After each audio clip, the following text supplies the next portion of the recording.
have the Supreme Court denying your very urgent motion to compel Ombudsman Remulla to produce this arrest warrant. And you said that you will be filing a motion for reconsideration. I already did.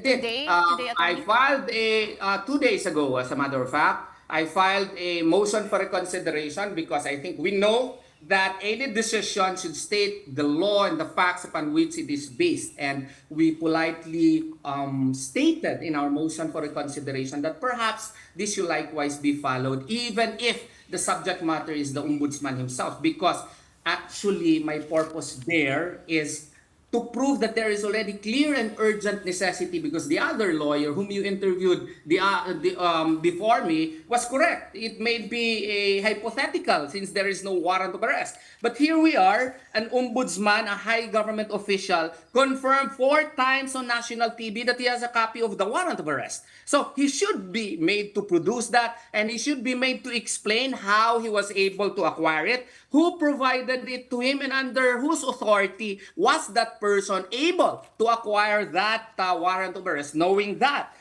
these matters are supposedly confidential. So, to my humble mind, Ombudsman Remulla has a lot of explaining to do. So that is why I am filing that, because if he will be able to present to the Supreme Court the warrant of arrest, then the clear and urgent necessity would be proven, and therefore my prayer for TRO has basis. But he should likewise be made to explain who provided it to him, when was it provided, and what is the authority of the person who provided it to him. Why would he be able to provide it to a person who is not accredited by the ICC? But that's a point, Attorney. Something hypothetical. You're talking about the interview with the Attorney Gilbert Andres, the ICC accredited lawyer. And as he said, something hypothetical cannot be the subject of a TRO nga. So what makes you think that they might change their mind? That is my point.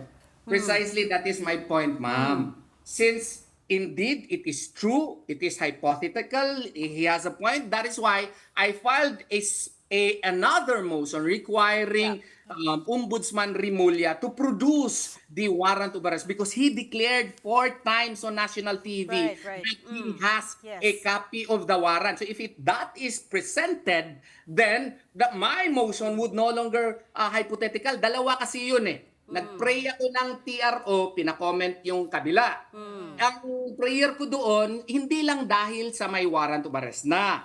Nag-entertain din yung DOJ ng mga witnesses po para sa ICC. Yung pag-entertain nila, pag-screen nila, violation na po yan dahil sa hindi na tayo party. We know we are no longer a party to the Rome Statute. Therefore, the government has no obligation to cooperate with ICC processes. Yun. Pinacomment niya yung kabila. To prove further na meron na talagang clear and urgent necessity, nag-file din ako ng motion na ipresenta niya at i-explain niya sino nagbigay niya noong kopya ng warrant, anong authority nung nagbigay sa kanya, kasi supposedly confidential yan. So kung ma-present niya yun, wala nang magawa yung Supreme Court. Kailangan na i-grant yung TRO ko. Correct, Attorney, which the Supreme Court denied nga. But let me move on to the second point, which is... Nag-file ako ng MR na po. Yes, I understand. What I'm wondering Pero yung is... na-deny po, yung production ng TRO, ha? Production ng warrant. Yung I know. TRO hindi pa po denied.